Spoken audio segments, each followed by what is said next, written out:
There is a man in Tokyo who has worked the same job for 23 years. He earns a modest salary. He lives in a small apartment. He has never driven a new car, worn a designer watch, or taken a business class flight. He retired at 52 with enough saved to never work again. His younger brother, same parents, same upbringing, similar income, is still working at 61 and does not know when he will stop. Same family, same opportunities, completely different financial lives. The difference was not income. It was not investment genius. It was not luck. It was a set of habits so quiet, so ordinary, so unremarkable from the outside that most people walk past them without recognizing what they are. Japan has one of the highest savings rates in the developed world, consistently above 15% compared to 3 or 4 in the United States. Not because Japanese people earn more, because they have a fundamentally different relationship with money, consumption, and what wealth actually means. Western financial culture treats wealth as a number to reach. Japan treats it as a quality of mind to develop. And that distinction produces entirely different outcomes, not over decades of discipline, but through small daily habits that quietly compound into something most people never achieve. These are 6 of those habits. The man in Tokyo practiced all of them. He never called them a system. They were just the way he lived. Habit 1, Kakeibo, the notebook that changes how you think about money. Every Sunday evening, the man in Tokyo sat at his kitchen table with a small notebook and wrote down every yen he had spent that week, not on an app, not in a spreadsheet, by hand, in a notebook, in his own writing. This is Kakeibo, the Japanese art of saving money through mindful financial record keeping, invented in 1904 by Hani Motoko, Japan's first female journalist. It is based on a simple premise. The act of writing something by hand changes how the brain processes it. Neuroscience confirms this precisely. Research on the encoding specificity of handwriting shows that writing by hand activates the brain's reticular activating system, the filter that determines what the mind pays attention to and retains. When you write a number by hand, you process it as information. When you see it on a screen, you process it as data. The difference is significant. Subjects who tracked spending by hand reported significantly higher awareness of their financial patterns than those who used digital tools, not because the information was different, but because the act of writing made it real in a way that screens do not. Kakeibo asks 4 questions at the end of each month. How much did I have? How much did I spend? How much did I save? How can I improve?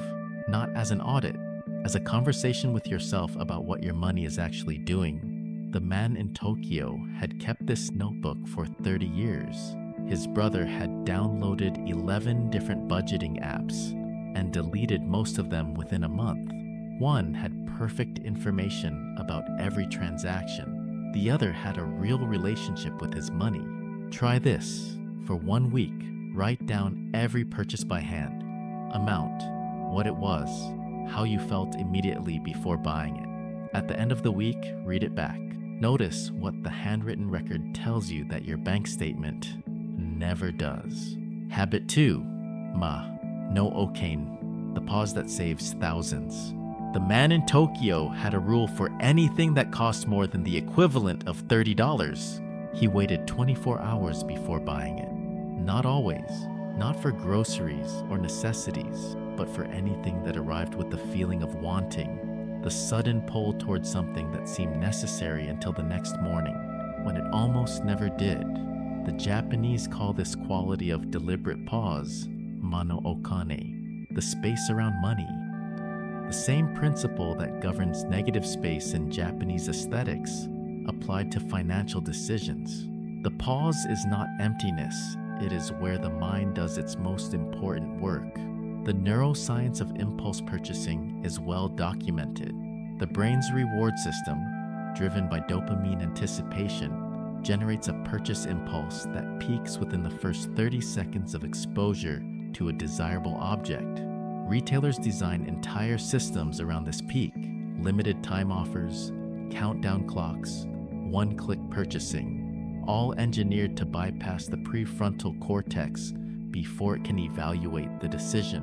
A 24-hour pause reinstalls rationality.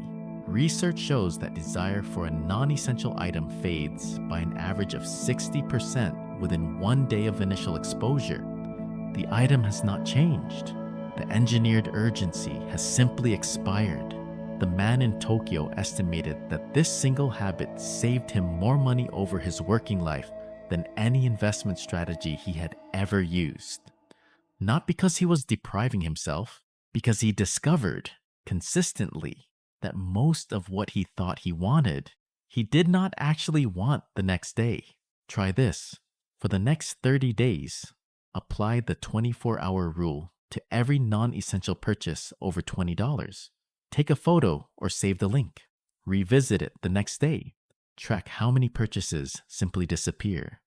Multiply that number by 12. That is your annual savings from one habit. Habit 3. Shikin money. Set aside before it can be spent. On the first of every month, before paying any bill or making any purchase, the man in Tokyo transferred a fixed percentage of his income into a separate account. Not what was left over, what came first. Shikin, set aside money, reflects a principle embedded in Japanese financial culture that inverts the Western model entirely. Western financial advice says, earn, spend, save what remains. Japanese practice says, earn, save first, spend what remains. The difference in outcomes over a working life is not marginal. It is the difference between the two brothers. The behavioral economics of why this works is specific. Research on what psychologists call present bias, the tendency to overweight immediate rewards relative to future ones, shows that willpower-based saving consistently fails because it requires choosing the future over the present at the moment of decision when present bias is strongest. Automating saving before spending removes the decision entirely. The money is gone before the brain knows it was available. There's no choice to make, no willpower required, no future to prefer over the present. The saving happens automatically because the spending option never existed. The man in Tokyo saved 20% of every paycheck for 23 years. He never missed it after the first 3 months, the period of adjustment during which the brain recalibrates its sense of what is available. After that, he lived on 80% as naturally as others live on 100. His brother saved what was left over. Most months, nothing was left over. Try this. Identify the smallest percentage of your income you could automatically save starting this month. Even 5%. Set up an automatic transfer for the day after your paycheck arrives. Do not touch that account for 90 days. After 90 days, your brain will have recalibrated. The amount you transferred will feel like it was never available. Habit 4. Mottainai, the philosophy that transforms what you own. Mottainai is a Japanese word with no direct English equivalent. It expresses a feeling of regret at waste, the recognition that an object still has value, still has life, and discarding it carelessly dishonors that. It is translated variously as "what a waste," "don't be wasteful," or "too good to throw away." But none of these capture the emotional texture of the word, the genuine reluctance to treat things as disposable that is at its core.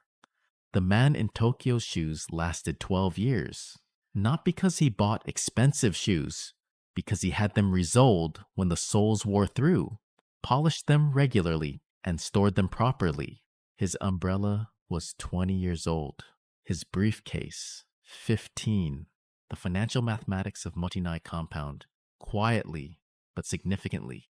Research on the true cost of ownership, including replacement frequency, maintenance costs, and the environmental cost of disposal, shows that people who repair and maintain objects, rather than replacing them, spend between 30 and 50% less on equivalent categories over a decade. But the deeper effect of Mottainai is cognitive. When you develop the habit of maintaining what you own, you become more deliberate about what you acquire. The knowledge that you will care for something for years changes the decision to buy it in the first place. Objects become commitments, not transactions. And a mind that treats purchases as commitments buys significantly less, not through discipline, but through a genuine shift in how acquisition feels. Try this. Identify one thing you own that needs repair rather than replacement. A shoe sole, a jacket with a broken zipper, an appliance with a worn part. Find a repair option before replacing it. Notice what the act of repairing, rather than discarding, does to your relationship with that object and with the next thing you consider buying. Habit 5. Hara Hachi Bu. No Okane. The 80% rule for money.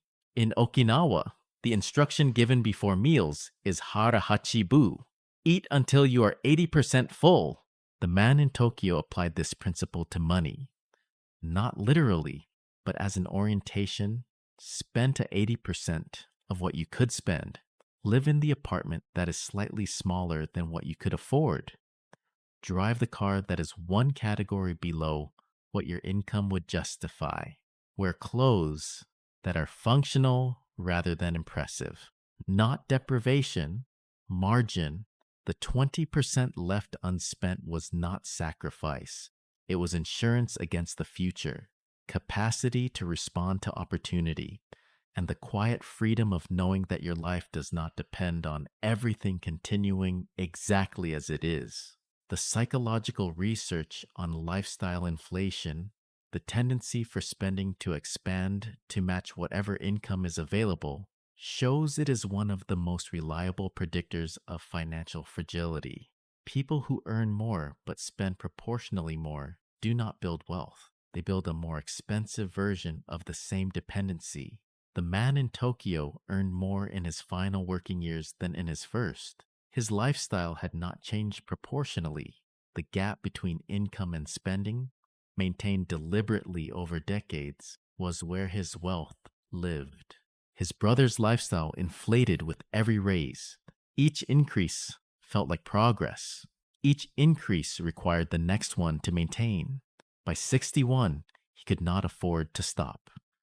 Try this. Identify one area of your life where you are currently spending to 100% of what you could afford. Ask what 80% would look like, not as a permanent sacrifice, but as a deliberate choice to leave margin. That margin, maintained consistently, is where quiet wealth accumulates. Habit 6. Kaizen. No Okane. The improvement that never stops. Kaizen means continuous improvement through small, consistent changes. Japanese manufacturing systems built on this principle transformed entire industries. The man in Tokyo applied it to his financial life, not dramatically, not with annual resolutions or radical overhauls. Once every 6 months, he sat with his Kakeibo and asked one question. What is one thing I can improve? Not 10 things. One, the smallest possible improvement that could be made and maintained without significant disruption. A subscription canceled. A spending category reduced by 5%. A saving rate increased by 1 point. The behavioral science of habit formation confirms why this approach works when willpower-based approaches fail. Research on implementation intentions, the specific planning of when, where, and how a new behavior will be executed, shows that small, concrete changes are significantly more likely to be maintained than large, ambitious ones. The brain does not resist what it does not perceive as threatening. 1% improvement, compounded over 23 years, produces results that look dramatic from the outside, but were never experienced as difficult from the inside. The man in Tokyo never felt like he was sacrificing. He was making tiny adjustments twice a year that added up to a life most people work their entire careers trying to reach. His brother waited for the right time to make major changes. The right time never came. The small changes he could have made without effort accumulated, uncorrected, into a life he had not chosen. Try this. Open your bank statement from last month. Find one, just one, category where you could spend 5% less starting next month without significantly affecting your quality of life. Make that single change. Revisit in 6 months. Find the next one. That is Kaizen applied to money. It is slow. It is boring. It is exactly how the man in Tokyo retired at 52. 6 habits, all of them quiet, all of them available starting today. Kakeibo, writing your spending by hand until the numbers become real. Ma no Okane, the 24-hour pause that dissolves what you thought you wanted. Shikin, saving first so there's nothing left to decide. Mottainai, treating what you own as a commitment rather than a transaction. Hara Hachi Bu no Okane, living at 80% of what you could spend, always. Kaizen no Okane, one small improvement, twice a year, for as long as you work. The man in Tokyo and his brother both had access to all of these. One practiced them without thinking of them as exceptional. The other waited for a better time, a higher income, a clearer plan. Quiet wealth is not built through exceptional decisions. It is built through ordinary ones, made consistently over a long enough time that the compounding becomes impossible to ignore. Japan has known this for generations. The notebook, the pause, the automatic transfer, the repaired shoe, none of it is complicated. All of it works. The question is not whether you can afford to start. The question is whether you can afford to keep waiting. If this resonated, subscribe. We explore the psychology of how you think, feel, and live every week.